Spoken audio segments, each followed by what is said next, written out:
komunikasyon, delegasyon, kag completion sa isa ka organisasyon. Unahon ta ang komunikasyon. In whatever team you belong, be it in a small circle or in an agency or institution like us, or in a national government agency scope, communication is very important. Pareha lang na sa isang relasyon, importante din kaayo ang komunikasyon. Kung wala sa communication, the relationship, especially to the organization, would have misunderstanding and eventually magkaroon sa gap tungod kay wala na nag-istoryahan. There are many forms of communication. Kabalo kita kung ano ang mas epektibo na klase sa komunikasyon. Old school, you may refer me as an old school type of person. Pero may ara sa mga butang. Nabisan na the modern na kita sa approach natin sa panggobyerno. May ara sa mga old school style na kinahanglan gihapon natin ipatuman. Pareha sa paghatag sa komunikasyon. Pinaagi sa itong mga naandan kag mas epektibo. What are those type of communication that is more effective rather than posting in social media?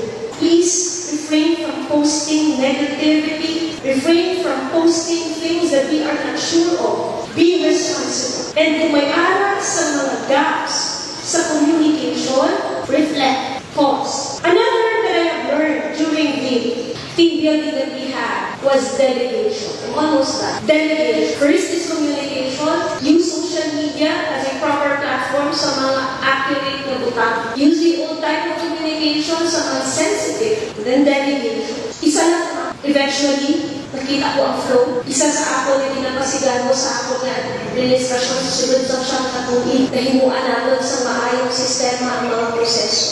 Nagkasta ang mga systems, be it hard or soft. After directing the concerned agencies, I delegate and I trust all of you. Delegation is important in an organization. Just make sure that the members of this delegation is worthy to be delegated, to receive a delegated task. Speaking through our actions when we say that we love all of you, worthy of delegation, provided we can answer the question, are we worthy to be called a trustee? And finally, pinaka-namin anatun-anamang dito, completion, hindi competition. Ako sa office, hindi pwede na hindi balan sa isang katao ang obra sa isang katao. Kaya anytime pwede ko i-pull out, ikaw kato ka dito, ikaw kato yan. In essence, sa isang organisasyon, hindi pwede kita maghambala. Wala may obra ko. Wala sila. Pag maghambal kita sa completion in a sense na nakumpleto ang trabaho sa organisasyon. Hindi na nakumpleto mo lang ang imo nga trabaho, pero ang whole product wala na kumpleto. Ibang trabaho. So don't compete with other departments. Compete with yourselves. Competition can only be had by comparison sa ating ng performance. Pero para sa isa ka mabulukod, sa isa ka produktibo nga ahensya or institusyon, ang aton na target is completion. Natapos ba natin ang atong task sa atong opisina? Nahatagan ba natin sa pagpasigaro ang atong munisipyo pinaagi sa atong kontribusyon sa trabaho?